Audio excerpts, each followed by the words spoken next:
अगदी हे पण पीडित आहेत ते त्या महिलेनी यांना पण त्रास तेवढाच दिलेला आहे। नक्की त्यांच्याही आपण भावना जाणून घेऊया। दादा नेमका तुमच्यासोबत काय प्रकार घडला होता जे तुम्ही आता रडताय? नेमका काय प्रकार तुमच्यासोबत घडला होता? आत्महत्येचा प्रयत्न केला होता मी। माझ्यावर बलात्काराची केस बसत नव्हती कारण की फोटो असल्यामुळे नवरा बायको दाखवले ना, त्याच्यामुळे ते बसली नाही। कारण की मग तिने काय केलं, फसवणुकीचा गुन्हा दाखल केला। आत्महत्या करावं वाटली साहेब, आणि तो पण प्रयत्न मी केला। तुझ्या मुलांची नावं मी चौकीला दिली। अहो मुलांचं शिक्षण चालू आहे, मी माझ्या मुलांचं आयुष्य बर्बाद नाही करू शकत आहे या गोष्टींमध्ये। नमस्कार, मी अमित मुंडे, पुणे प्राईम न्यूजमध्ये आपलं स्वागत आहे। मंडळी, काल पुण्यामध्ये एक धक्कादायक बातमी समोर आलेली आहे। महिलांकडून पुरुषांचं शोषण केल्याचं आपल्याला पाहायला मिळते। एकंदरीत ती महिला पुरुषांना घरी बोलवायची, भाऊ दादा म्हणून बोलायची आणि त्यांना गुंगीचं औषध देऊन त्यानंतर त्यांच्यासोबत चित्रविचित्र फोटो काढायचे आणि त्यानंतर त्यांना धमकावून त्यांच्याकडनं आर्थिक असतील काही किंवा त्यांची जी कामं असतील तर ते कामं ती करून घ्यायची। आणि त्या एकंदरीत जी महिला आहे आणि ती सांगायची की मी हायकोर्टामध्ये वकील आहे आणि आपल्यासोबत आता एक दोघं जण जे पीडित आहेत की त्यांच्यासोबत काय प्रकरण झालेलं आहे ते पण आपण जाणून घेऊया। आणि आपल्यासोबत उज्ज्वला गौड आहेत, एकंदरीत या प्रकरणाबाबत त्यासुद्धा या प्रकरणामध्ये आहेत आणि जाणून घेऊयात त्यांची एक भूमिका। ताई, काय सांगाल एकंदरीत या प्रकरणाबद्दल? काय तुमची भूमिका आहे? गेली 6 महिने हा विषय माझ्याकडे आहे आणि अनेक लोक मला येऊन भेटत आहेत की आमच्या बरोबर गौरी वांजळेंनी असं केलेलं आहे। गेली 6 महिने मी तिच्या सर्व या गोष्टींवर अभ्यास करून एक सत्य समोर आलेलं आहे हायकोर्टातून की ते सत्य असं सांगतंय। बघा, आजही रडताय ढासळून ढासळून, आज बघा किती रडतोय, बघा तो व्यक्ती, बघून घ्या तुम्ही। अगदी हे पण पीडित आहेत ते त्या महिलेनी यांना पण त्रास तेवढाच दिलेला आहे। नक्की त्यांच्याही आपण भावना जाणून घेऊया। दादा नेमका तुमच्यासोबत काय प्रकार घडला होता जे तुम्ही आता रडताय? नेमका काय प्रकार तुमच्यासोबत घडला होता? आत्महत्येचा प्रयत्न केला होता मी। अच्छा, शेवटची भूमिका गाठली होती कारण की या माझ्या बहिणीने मला खूप म्हणजे सपोर्ट केला की नको तू त्या व्यक्तीमुळे कशाला तू स्वतःच्या मुलांचं आणि तुझ्या बायकोचं नाही का भविष्य हे करतो, तू नको करू असं, तू मर्द आहे तू।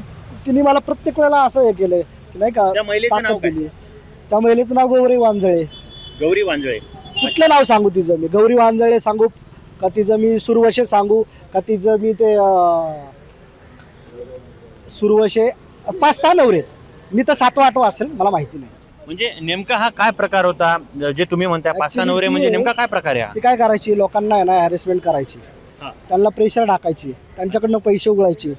माझ्याकडनं माझ्याकडनं कॅश तिने काढून घेतली, 2-2.5 लाख रुपये माझ्याकडनं घेतलेले आहेत। माझ्या बायकोचे डाक मुत्तू फायनान्समध्ये मला स्वतः ठेवायला लावले।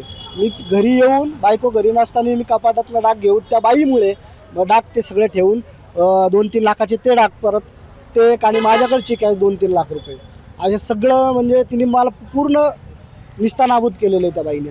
तुमच्यासोबत म्हणजे हा प्रकार काय झाला होता? एक शॉर्ट मध्ये सांगा। ऍक्च्युली ॲट्रॉसिटीसाठी तिने माझा वापर केलेला आहे आणि माझ्याकडे त्याच्या रेकॉर्डिंग पण आहेत, व्हिडिओ पण आहेत। बरं, आणि एकंदरीत तुम्ही आणि त्यांनी तुमची पण तक्रार पोलिसांमध्ये दिली होती, त्याबाबत काय सांगाल? एकंदरीत कोणत्या पोलीस ठाण्यात दिली होती? Kothrud police station. अच्छा, आणि तुमच्यासोबत तिथे काय व्यवहार केला होता? म्हणजे तिथे काय नाही, मलाच मारहाण आहे, बेदम मारहाण। पोलिसांना सांगायला चल बाजूला बस, तुला काय काम आहे इथं, आम्ही बघतो ना काय करायचंय ते, लगेच सुळ मॅडम यायचे, काय लावडा का रे जाटा, ह्या गोष्टी अशा शिवेगाळी मला द्यायच्या। ती बाई अशा शिवेगाळी देऊन माझ्या कानफाडात वाजवायची, मला साईडला बसवायची। अरे मी पुरुष आहे म्हणून तुम्ही काही पण म्हणणार का? बायांच्या हातामध्ये सगळे म्हणून तुम्ही काही चालून घ्यायचं का? असं नसतं कुठे। बरं, महिला पोलिसांनी देखील तुम्हाला शिवीगाळ आणि मारहाण केलेलं आहे का कोथरूड पोलीस स्टेशन मध्ये? हो, केलेली आहे।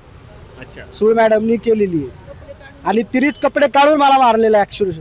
आणि माझ्यावरती तिने कपडे काढून तर माझ्यावर बलात्काराची केस बसत नव्हती कारण की फोटो असल्यामुळे नवरा बायको दाखवले ना, त्याच्यामुळे ते बसली नाही। कारण की मग तिने काय केलं, फसवणुकीचा गुन्हा दाखल केला। अजूनही माझी कोर्टात केस चालू आहे। मी अक्षरशः वकिलाला पैसे भरून मेलोय, रस्त्यावरती आलोय मी अक्षरशः।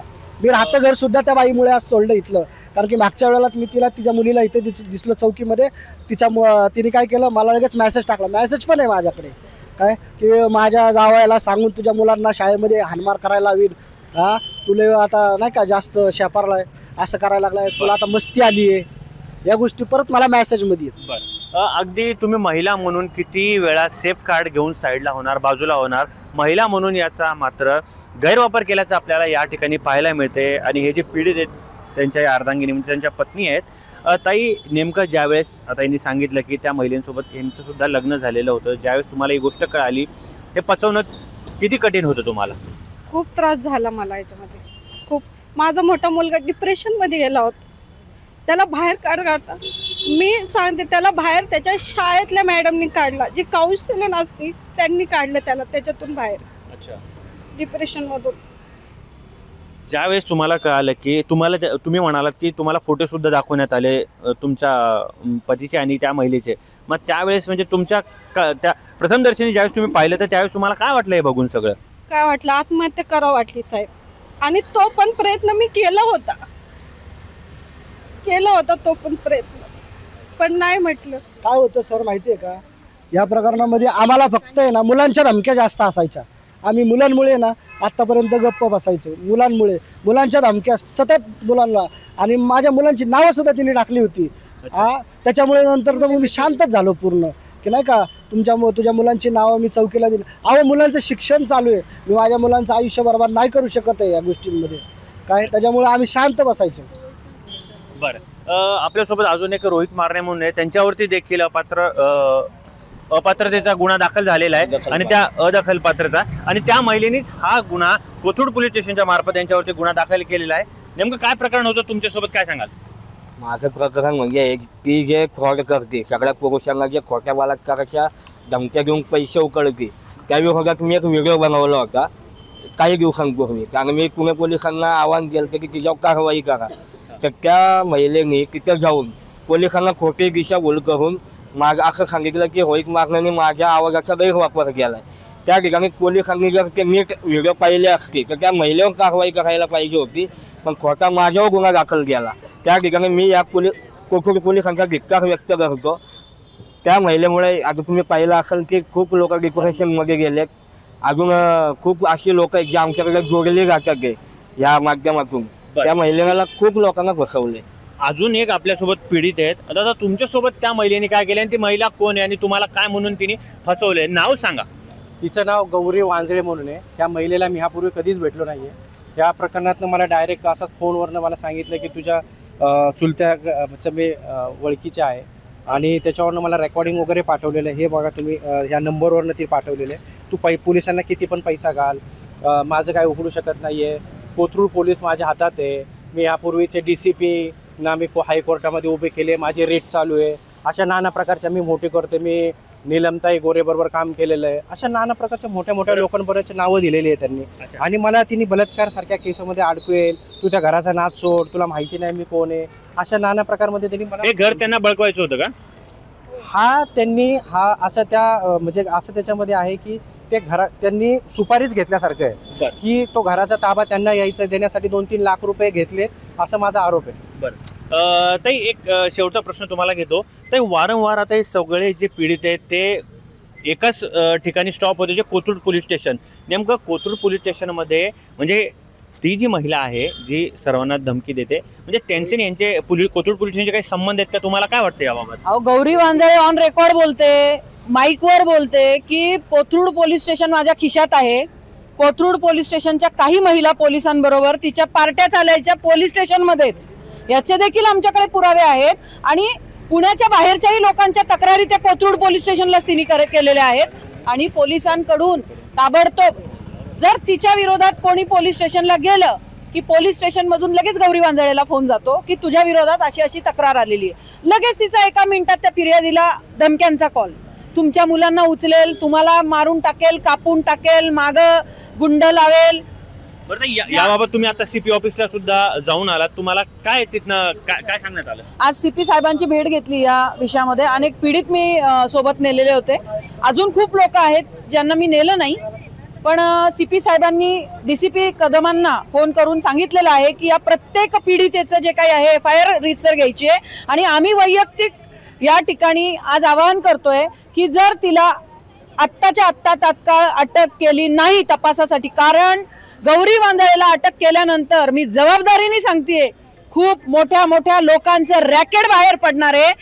कारण ज्यांचे संबंध नाहीत त्यांची ती नावं घेते धमक्या देण्यासाठी. आणि काही लोक असे आहेत जे खरोखर तिच्याबरोबर काम करत आहेत. जर तिला उचललं तिला अटक केली तर अनेक लोकांची नावं या ठिकाणी बाहेर पडणार आहेत आणि या पीडितांना न्याय मिळणार आहे.